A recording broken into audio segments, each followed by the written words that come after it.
Okay, hello everyone.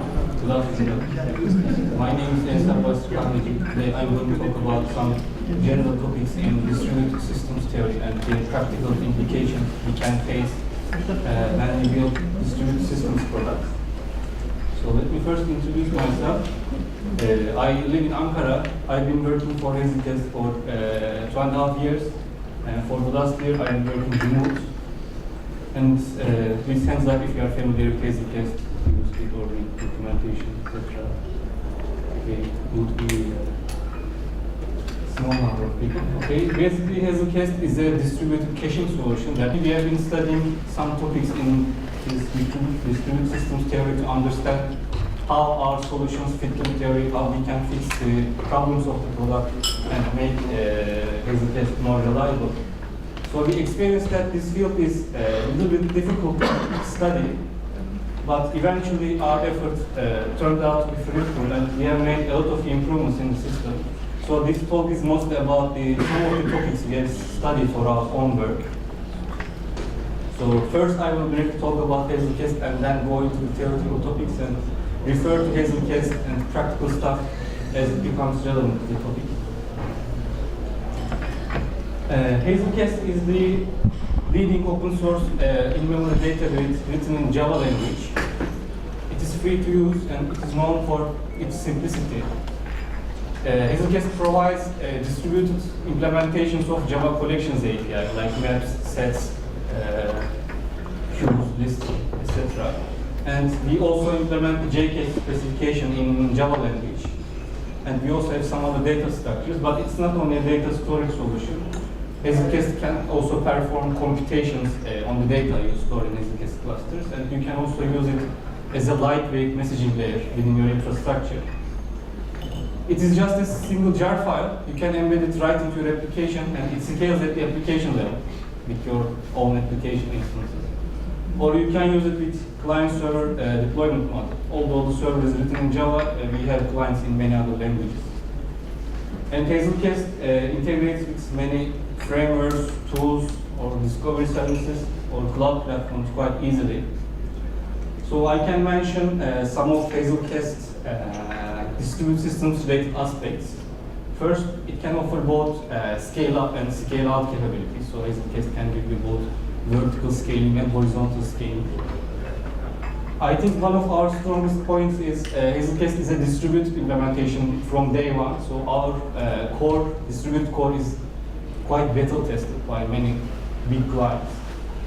And Hazelcast enables dynamic clustering and elasticity. So it means that you can start your Hazelcast cluster with any number of nodes and change it at runtime based on your needs. It just adapts itself with minimum data movement within the cluster, and it is transparent. And it transparently distributes your data by applying partitioning and replication. So this means that it first divides your data into partitions, which are also called shards, and then it copies each of these partitions to multiple nodes. And it is fault tolerant. So this means that once there are failures in the cluster, it automatically recovers itself from the backups available in the cluster. As a general definition, a distributed system is a collection of entities trying to solve a common problem. So these entities can be called nodes, machines, servers, processes. And the thing is, they are connected with network and they communicate via passing messages to each other, so they do not access to each other's resources. And they have uncertain and partial knowledge about the system. So it means that each node or each server has some local knowledge and it can be wrong. There is no single entity in the system that knows every change in the system instantaneously. And we need such solutions because the problem we are focusing may not be no longer solvable using a single computer. And I believe the most prominent reasons are scalability and fault tolerance. So these are the basic goals. We want to build scalable and available solutions. And there are some types of difficulties or constraints that we will always face in this journey. So first, in a distributed system, some components might fail while some other components just keep running. And it also takes time to transfer a piece of information from one node to another. So when I learn something from a network message, actually it reflects something about the past. And plus, the communication among our nodes or processes can be problematic from time to time. And we need to deal with these constraints to build our reliable products. So this can be a distributed database or this can be a distributed web application, but these constraints are always there. So we need to deal with them, and this is where system models come into play. So to simplify, design of distributed algorithms and distributed systems, what we do is we first select a set of models and abstractions and assume that the underlying environment holds all the properties defined in these abstractions. So basically they give us a precise definition of the environment and help us to ignore all the irrelevant details. So if you pick a very simple abstraction set, you can build your system quite easily, but most probably it will ignore all the problematic cases you can face in the real world. So it will be hard to use such a system. On the other hand, if you choose your abstraction set from a complex set, so it will be harder to build this system, but it will cover most of the problems you can face in the real world. So there's a tension here. So we have a couple of examples like how our machines interact with each other in terms of synchrony, or what kind of failures they can perform, or how they define the notion of time. So basically I will talk about some of these abstractions in a very lightweight way, and then I will also focus on a very fundamental problem in this field, which is used in a lot of places, which is the consensus problem. Then last I will talk about the CAP principle, and as we go through these topics, I will also refer Hazelcast. Okay, let's start with interaction models. So please do not confuse them with synchronous and asynchronous programming when we do for, let's say, socket programming. So these are different. So interaction models characterize the behavior of our processes and links in terms of the passage of time. So we have three options. Synchronous model says that there are known upper bounds for communication delays and processing delays. So when I send a request, I exactly know how long it will take to get the response. So this is a very strong model. But the unfortunate thing is we do not have such guarantees in the systems we built on top of commodity hardware. For example, a network message can be put into some internal queue in our application, so it can be delayed arbitrarily, or our networks can delay our messages arbitrarily. But still, this is a good model to develop algorithms and ideas. And on the other hand, we have asynchronous model. So this is exactly the reverse. So this one says that there are no known upper bounds for processing delays and communication delays. So when I send the request, it can take arbitrarily long time to get the response. So we cannot make any timing assumptions. So one important consequence is, in this model, we cannot distinguish between a failed server and a slow server. So when I send the request and don't get the response, I cannot make a decision. The endpoint could be failed or just running slow. And as you might guess, real world is closer to asynchronous models. Our systems tend to behave in this model some way or another. And among these two, we have partially synchronous. So generally, we can find some timeout values that will be respected most of the time. So we can monitor the system and estimate these numbers. But since we do not have such hard guarantees, it can happen that synchrony of the system can be broken. It can be because of some network congestion or GC pause or some unpredicted load in the system. So this is where the system behaves in the asynchronous mode. So this one says that, okay, systems are mostly synchronous, but we cannot get rid of these possible asynchronous moments in the system. So this is the one closest to the real world. And as you see, there is a hierarchy here. Asynchronous model makes the weakest set of assumptions. So if you can build an algorithm that will work in this model, it will also work in the other models as well. So in Hazelcast, we embrace the partially synchronous model. So it means that internally, we have a timeout mechanism. So when a Hazelcast server makes a remote method call to another one, it uses this internal operation timeout. So most of the cases, response is received before timeout occurs. But if that timeout occurs, we just throw this exception to the user. We say that, okay, you have an operation timeout exception.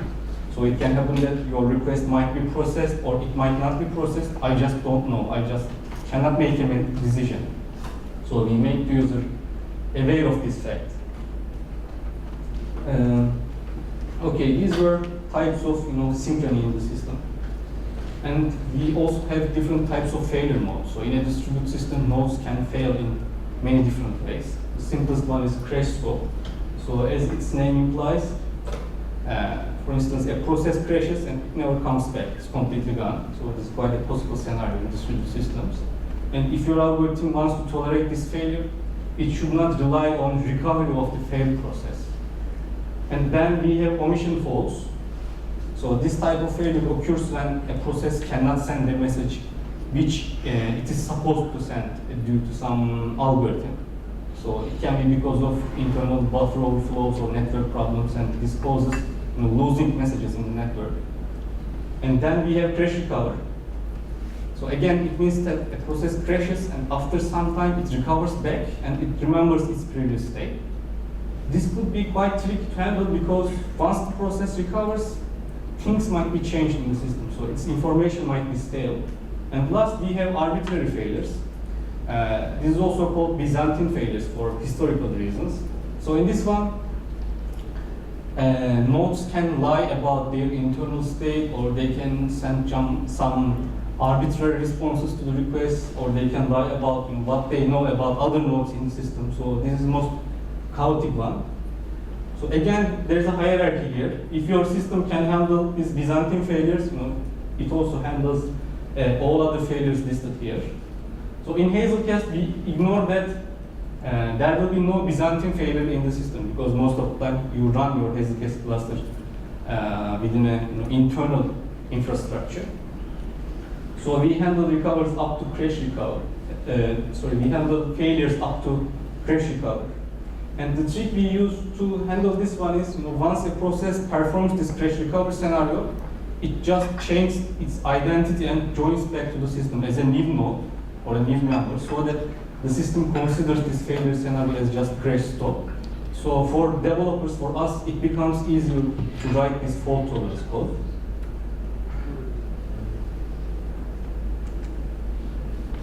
Okay, and this is I believe the last part of fundamental abstraction in distributed systems, which is time. So time is often used to order events in distributed systems, and ordering is particularly important because correctness of our algorithms may rely on some specific order that occur, some specific order of events that occur in the system. For instance, we can use physical timestamps for this purpose. Like we can get the current time from our service clocks, and we can use that time to order the events. We have this approach in Hazelcast. We have a configuration called latest update net merge policy.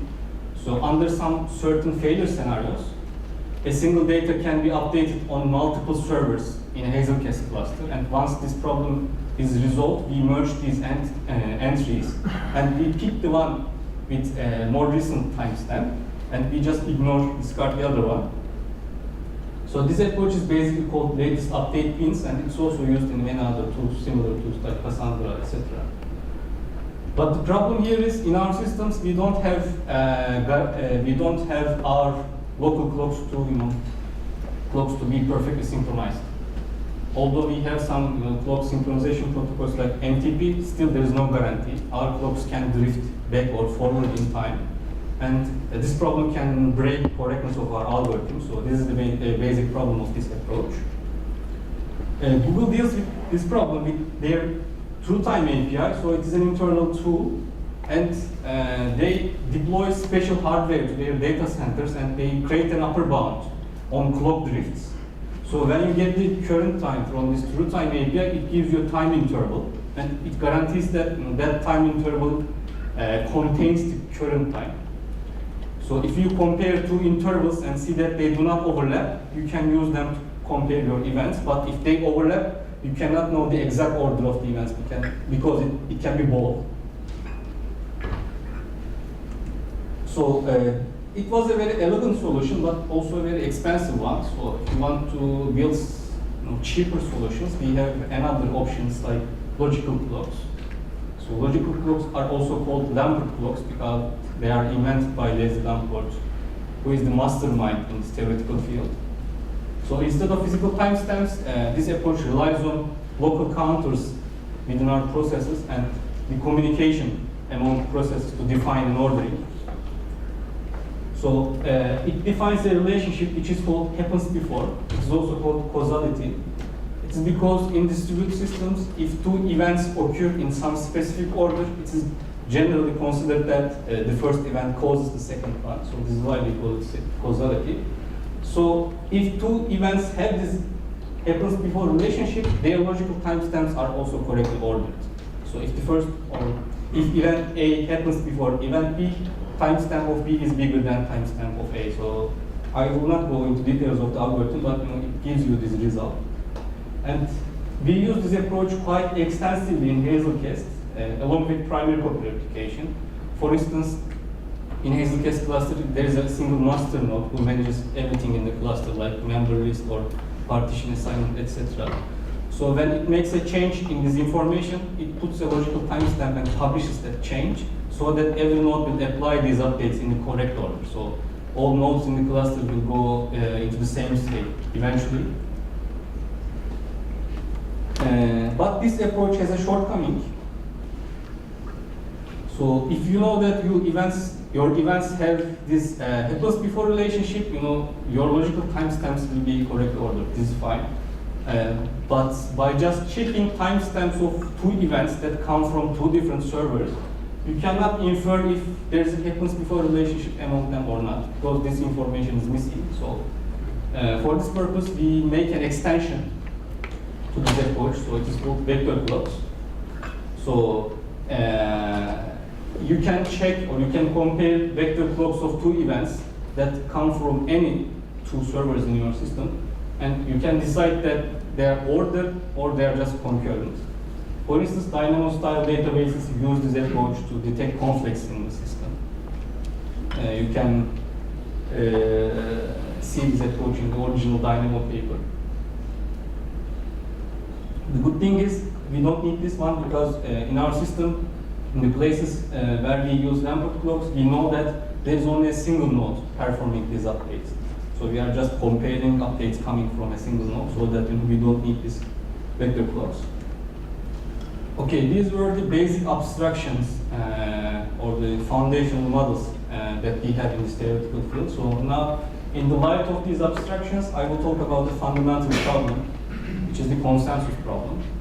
It is a component, it is a central component for many important tasks such as leader election or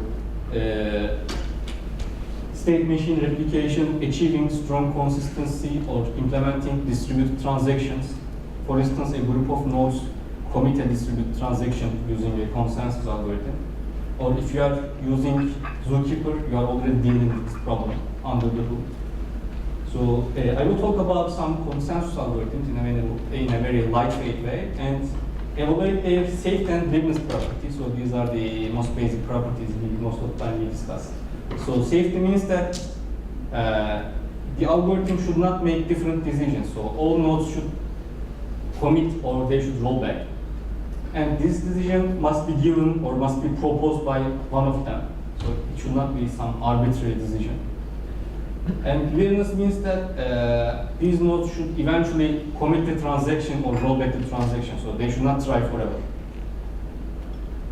And about this, we have a very famous impossibility result, which is the FLP result. FLP letters are initials of the researchers who came up with this result. So FLP says that if you are working in the asynchronous model, you may not achieve distributed consensus within bounded time if at least one of your processes just fail by crash stop scenario. So, okay, I just introduced your problem and said that it is impossible to solve. Is it a game over? Thankfully, no. Because this FLP result just says that, you know, under some certain failure scenarios, your consensus algorithm may not terminate, you know, no matter what kind of algorithm you have. But it is with very low probability. It is not for every possible failure case. It is just for, you know, some cases. And also, this one assumes the asynchronous model. It says that, you know, you cannot make any timing assumptions. But thankfully, you know, in our systems, we have some form of synchrony. We can make some timing assumptions, and then this problem becomes solvable. So, okay, in the presence of this impossibility result, how can we build consensus algorithms? So the trick is, you know, as I said, we just introduce some timing assumptions and make a slight change in the abstraction.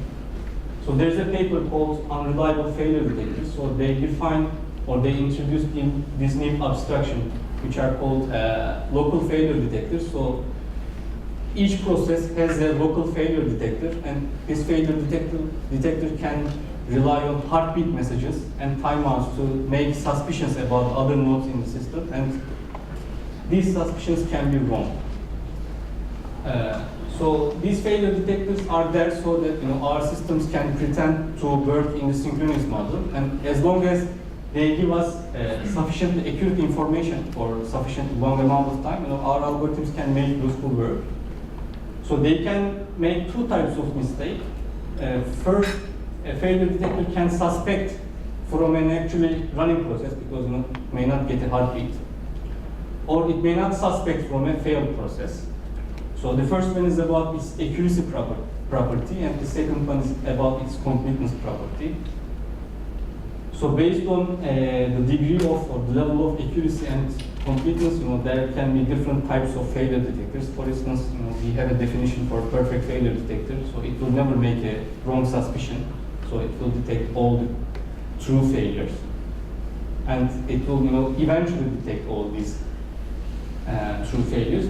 So we know that if the system is synchronous, we can build such a failure detector just by relying on timeout. So, for example, if I know that it takes, you know, 5 seconds to send a message, 1 second to process it, and 5 seconds to get the response.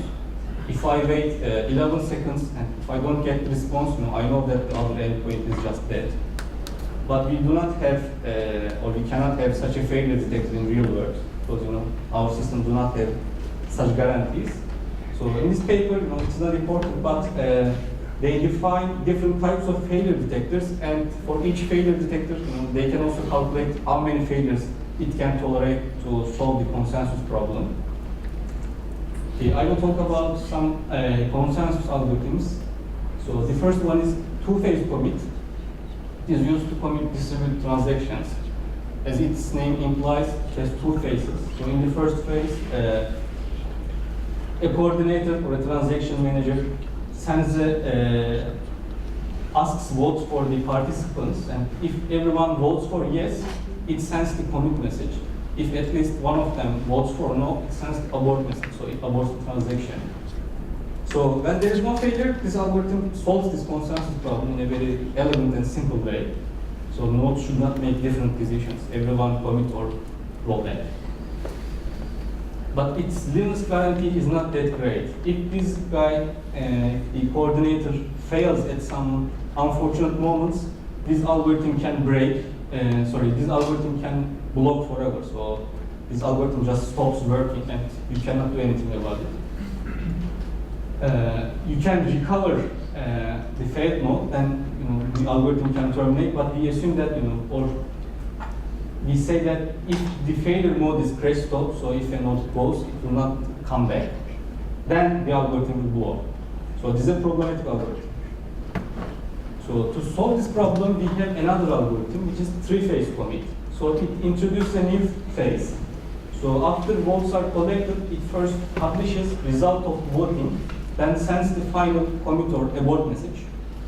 And this one also uses timeout to make progress if there are any failures in the system. So, for instance, it can send this pre-commit message, but if it don't get the response, it just continues in some way due to the algorithm. And by this way, this algorithm becomes a non-blocking algorithm, so it never blocks, so it always terminates. But the thing is, since it relies on timeouts, if the system loses its synchrony, if some node just becomes slow, correctness can be broken. So this algorithm can lose its safety property. So some nodes may commit and some other nodes may roll back the transaction. And although it solves it tolerates the crash code, it is not tolerant to other types of failures. And last, we have majority-based consensus algorithms. So they rely on availability of majority to guarantee both liveness and safety, and they are resilient to asynchrony in the system. And they can also handle all types of failures we discussed. For instance, in these systems, if you want to tolerate a single failure, you need 3 nodes. If you want to tolerate two failures, you need 5 nodes. For example, this is the case for Zookeeper. If you lose 3 of 5 members, it means that your system will block until you recover one of these members.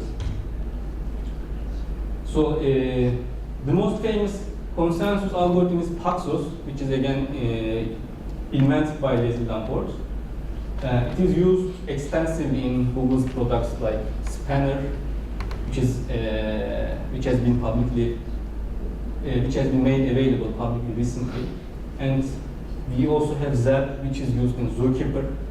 And consensus algorithms are generally known to be complex. So Raft is a new algorithm that deals with this problem. So it introduces a new algorithm which is easy to understand and easy to implement.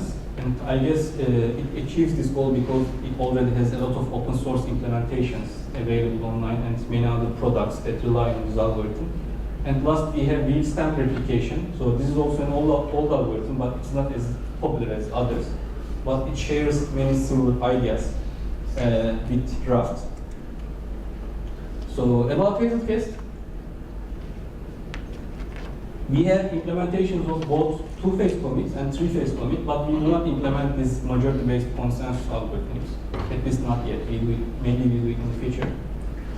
But the thing is, these algorithms are mainly used for achieving strong consistency. So you have a system, so you have multiple nodes, but your system gives you a view that is globally consistent. So you just see the system as there is only one copy of the data. But these algorithms rely on coordination and communication. So they are not very elastic algorithms. And I think coordination should be avoided wherever possible to achieve horizontal scalability. So if you make your system or if you make your nodes independent from each other, you can assign them different tasks and you can achieve scalability in a much easier way. So I will discuss some more stuff about this. So this is how we arrived at the CAP principle. So CAP principle was proposed by Eric Weaver in 2000, and 2 years later it was formally proved.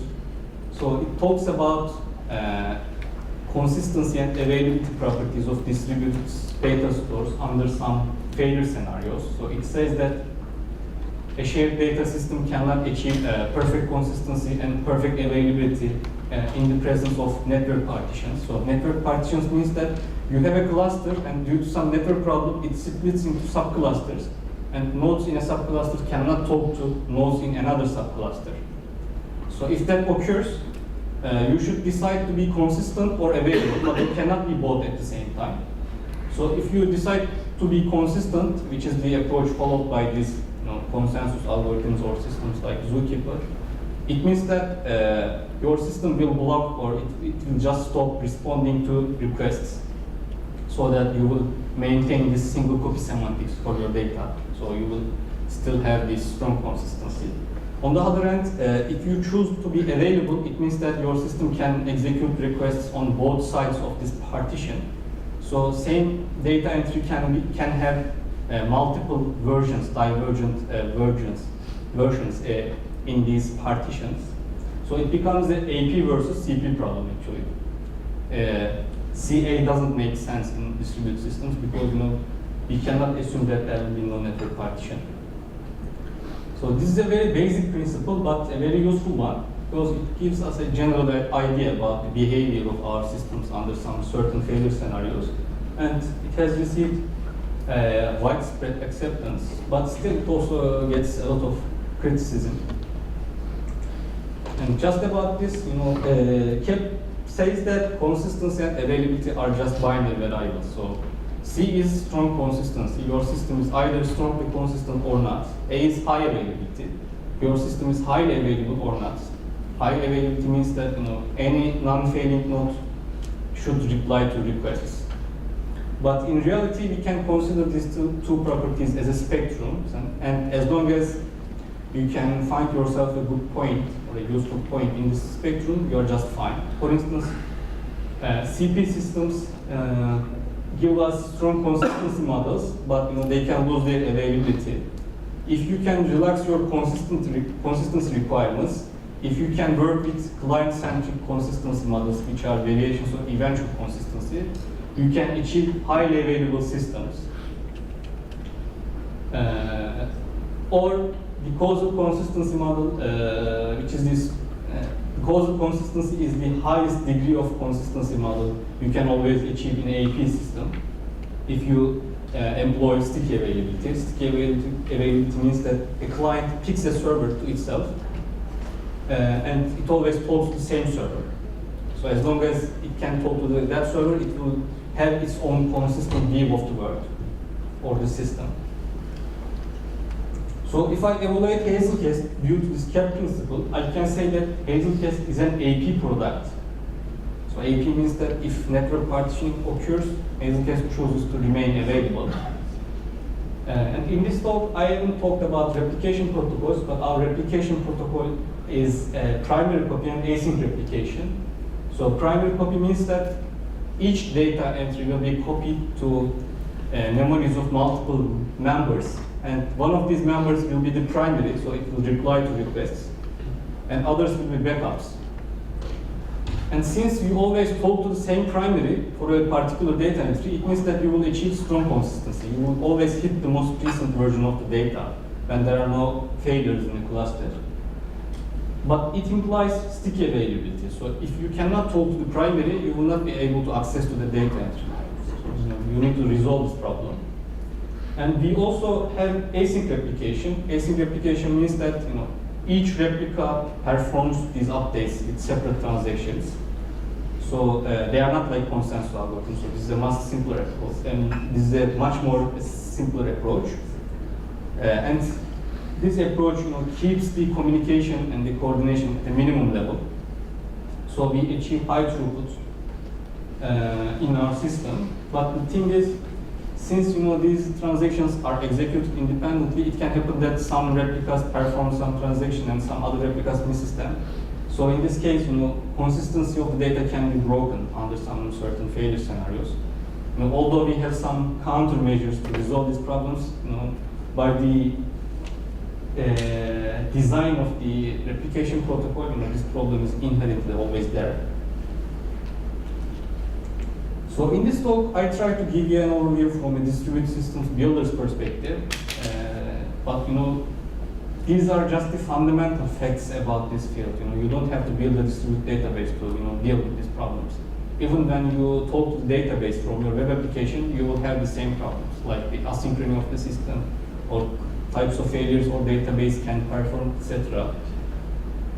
So as you see, there are a lot of variations. And you can build different algorithms for the same problem using different sets of abstractions.